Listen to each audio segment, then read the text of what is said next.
so Deepa, can you maybe speak to a little bit in terms of legislation and navigating those challenges and how they've perhaps been exacerbated through the COVID-19 pandemic? So I would like to start with the COVID environment and what it has done. So just to ground us in the experience. So we saw the stay-home orders, and we saw the impact of that being that women experiencing IPV, in many cases, trapped with their abusers. And when they're when we found them trapped with their abusers, we found them unable to safely access service providers. And by extension, what we have also seen is it's likely more difficult for many of them to provide their consent to information sharing during pandemic.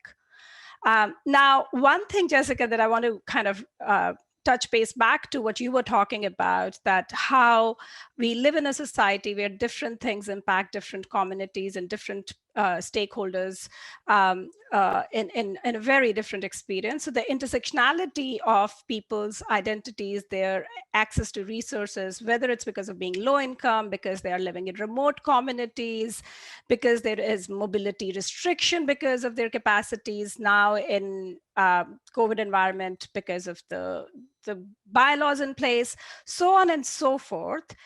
In this environment is also there's another aspect that we sometimes kind of, we as in people who have the privilege of accessing resources, internet and cell service, sometimes forget that there are lots and lots of people out there who actually don't have access to all of that, which means that A, they have hard time accessing services, B, they have hard time signing the paperwork that we have as part of our protocols, giving the consent the way we are structured, and all of that. Now, we all know that most of the IPV organizations, such as the one where I work, we focus a lot on risk assessment, we focus a lot on safety planning, and we do focus a lot on collaboration. And all of that requires to focus, as Tracy was saying, to keep the client at the center of this. So I thought maybe I would share with you some of the practical things that we could be doing in terms of making sure that we are following the legislative requirements which do expect us to take consent. That's like, I think every legislation says where you can take consent, take consent. And I would love to hear more from Stephen and Tracy on that. And I would like us to hash it out this afternoon.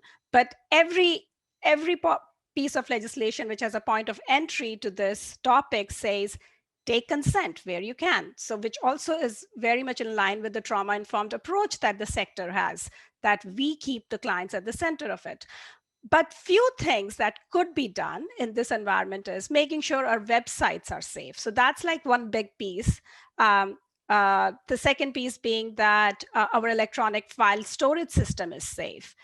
You are able to trace who's accessing those files at all time. I know this means that all of us need to have some resources, and also means that all of us now need to become a little bit more aware of IT service that we have, the cloud and the usage of cloud, the access requirement, the permissions, who are the individuals in your organization who have access to personal information in question and who doesn't, who has the access to, who has the capacity to share it and who doesn't.